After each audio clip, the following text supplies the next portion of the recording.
Saya tahu dia sakit. Dan dia itu kan paling tidak 3 kali seminggu cuci darah. Dan salah satunya itu hari Sabtu. Jadi kalau ada informasi yang mengatakan atau ada pengacara yang bilang, saya lihat di salah satu media, dia meninggal ketika cuci darah, itu nggak benar. Dan saya kritisi sekarang di sini ya. Saya kritisi ada seorang pengacara yang berani mengatakan bahwa meninggalnya Alvin Lim gara-gara ada podcast. Saya minta Anda tuntut dia itu. Saya bukan senang seorang pengacara itu digugat, tapi mulutnya itu kebablasan. Ya Anda kan pengacara. Kapan dokter itu mengatakan bahwa meninggalnya saudara Alvin Lim gara-gara podcast? Anda tidak senang dengan dia pribadi, dia silakan. Tapi jangan Anda merusak tatanan hukum yang ada di Indonesia. Karena orang hukum itu bicara dengan fakta hukum. Ada? Apa ada gara-gara podcast itu? Mungkin pada waktu itu kalau ada podcast, kemudian dia diundang, dia pingsan. Nauzubillah min dzalik. Mungkin saya ini di sini misalnya, kalian teror saya, atau kalian sudutkan saya, atau ada demo di sana, menghajar saya. Lah, ini ada podcast, kemudian dia bangun tidur, lemas. Bangun tidur lemas, saya udah ngomong dengan keluarganya. Lemas, kemudian dia ada janjian hari itu akan berangkat ke Surabaya, ada janjian juga dengan saya akan ke Mabes Polri. Jadi itu agenda dia sebenarnya hari itu 2. Ke Mabes Polri bersama saya dengan Bang Andar Situmorang dengan Togar Situmorang, Pak Alvin Lim dan saya, kaitan dengan kasus laporan Andar terhadap akun Hotman Paris Official dan laporan Kate Victoria atau Ibu Ruci, P.O. Ruci terkait dengan Hotman Paris. Itu. Nah, ternyata Tuhan berkehendak lain. Nah, dia akhirnya meninggal pukul 12 lewat 6 menit atau lewat 4 menit di Rumah Sakit Mayapada. Lah kenapa Anda ngomong dia meninggal gara-gara ini? Apa-apaan ini? Jadi ini orang barbar yang nggak ngerti hukum. Nah, yang gini-gini yang masih ditertibkan gitu. Saya nggak mau Anda sesat dan menyesatkan orang lain gitu. Jadi kemarin itu maksudnya dalam beberapa bulan terakhir, Saudara Rahmat Riyadi, ya, managing partner di kantor saya, dia tunjukkan ke saya data. Dia bilang, Pak, saya lihat ini dari Google.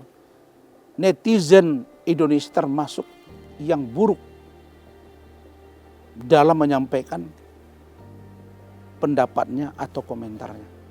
Dan saya lihat, sampai tadi masih ada itu. Padahal Novi udah ngomong, jangan dong, jangan dihujat lagi. Orang udah meninggal. Dan dibilang kapan menyusul gitu. Termasuk saya. Kapan Rasman menyusul. Kapan FA menyusul. Maksudnya Farhad. Saya lihat ya seluruh Indonesia saya beritahu. Saya tidak sama dengan Farhad. Saya sangat berbeda dengan Farhad. Ya. Walaupun dia pengacara, saya pengacara. Saya sangat berbeda dengan perilaku dia. Saya kalau dengan pengacara lain masih respect. Tapi kalau kepada Farhad enggak. Nah, karena menurut saya ini orang enggak ada guna berkawan dengan dia. Itu versi saya. Jadi saya membela rekan saya Alvin Lim. Kami sudah lama berteman. Farhad kan masih baru sama dia berteman itu. Gara-gara kasus Agus saja. Saya dengan dia udah lama tanya istrinya. Kita kontak-kontakan ya. Bahkan ada klien yang ada salah satu klien yang ya berteman dengan saya, berteman dengan dia. Dan kita bersahabat. Kemudian klien itu ada memberikan sesuatu lah ya dalam bentuk materi. Kemudian saya tak transparan ke dia. Itu keluarga saya tahu. Saya telepon dia. Saudaraku, ya siap bang. Dia kadang-kadang manggil saya saudaraku juga. Kadang Pak Rasman, kadang Bang Rasman. Iya bang, ini ada sedikit rezeki nih. Udah sama abang aja. Enggak, saya nggak mau. Saya kan kenalan sama dia gara-gara Bang Alvin. Saya bilang, Pak Alvin, saya nggak mau. Enggak kan itu kan abang yang nangani perkara, nggak mau.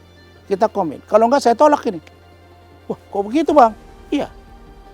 2 hari dia nggak kirim-kirim rekening. Saya tanya terus tiap hari. Akhirnya kalau udah abang paksa udah saya kirim. Saya kirim. Saya bisa aja nggak perlu tahu dia kan. Tapi apa dia bilang? Wah Bang Rasman ternyata Anda gentle. Saya makin senang berteman dengan Bang Rasman. Artinya apa? Saya ingin katakan bahwa di balik statement yang keras dari almarhum Alvin Lim, tapi ada nurani yang sangat lembut. dari dia dan rasa kemanusiaan yang tinggi. Dia kenapa dia berontak begitu? Kan saya tanya, kenapa kok keras sekali Pak? Ya Bang, saya merasakan bagaimana hukum itu sangat tidak adil kepada diri saya, apalagi kepada masyarakat. Bang Rasman kan merasakan. Dia bilang ke saya, iya betul. Cuma cara kita agak berbeda Bang. Ya udah biar saya Bang yang di depan, abang bantu saya. Jadi jangan lupa untuk subscribe Cumi Cumi. Ditekan ya tombol lonceng merahnya.